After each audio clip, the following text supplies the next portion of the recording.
याला 27/5 याला refill order झालेली आहे, बरोबर आहे.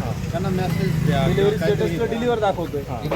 तेच सांगतो, जून महिन्यामधला नवीन नियम आहे, 7 दिवसाच्या आत बुकिंग कॅन्सल करावं लागतं. जून महिन्याचा आधी सर येऊन 2 तारखेला बुकिंग केली. दोन गोष्टी आहेत. आता ह्यांना 2 तारखेची बुकिंग आहे, आज 5-8 तारीख आहे. तरी ह्यांचं ग्रामीण भागातला आहे का शहरातला आहे ते बघावं लागतं, एरिया कोणता बघावं लागतो. डिलिव्हरी मॅन 7 दिवसाच्या आत त्यांना सिलेंडर घरपोच देऊ शकतो, काहीच अडचण नाही. पण लोकांचं बुकिंग झाली की 7 दिवस तर कमून नाही आला.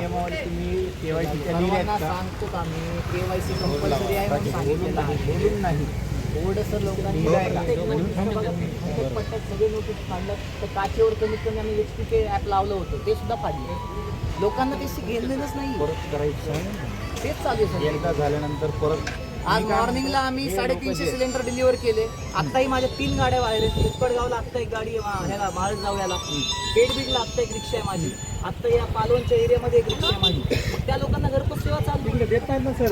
ते काय म्हणते ते म्हणते तुमचा एरिया वेगळा आहे, नाडसोबा वेगळा आहे, नाडसोबा वेगळा आहे. वरती कुठलं गाव बोललं आपलं?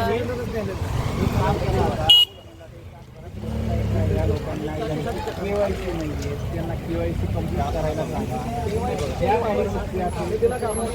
एकदा मोठा टाकायला जाणार त्यांना सिलेंडरच घेऊन काय करणार.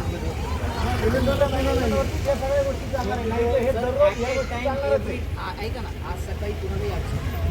सर्वांना सर्व्हिस एकदम फास्ट. लंच ब्रेक नंतर हा प्रॉब्लेम सुरू आहे. 10 वाजता बंद केलं. 10 ला सर्व्हिस हे कार्ड आहेत का नाही दादा? सांगितलंय. स्टॉक आहे का? आजचा स्टॉक अवेलेबलचा जो होता तो पूर्ण संपला. वाटपाला गेलेला आहे. त्यांना सांगून द्यायचं दोनशे ना. बाहेर डिलिव्हरीला पोहोचलेले सांगून आहे. द्यायचं. समोर पण एक रिक्षा तुमच्या समोर उभी आहे, 12-15 सिलेंडर अवेलेबल आहे. वाहन फिरताय म्हणून गर्दी कमी झाली. हा, मग हेच सांगतोय मी. फक्त हे लोकांना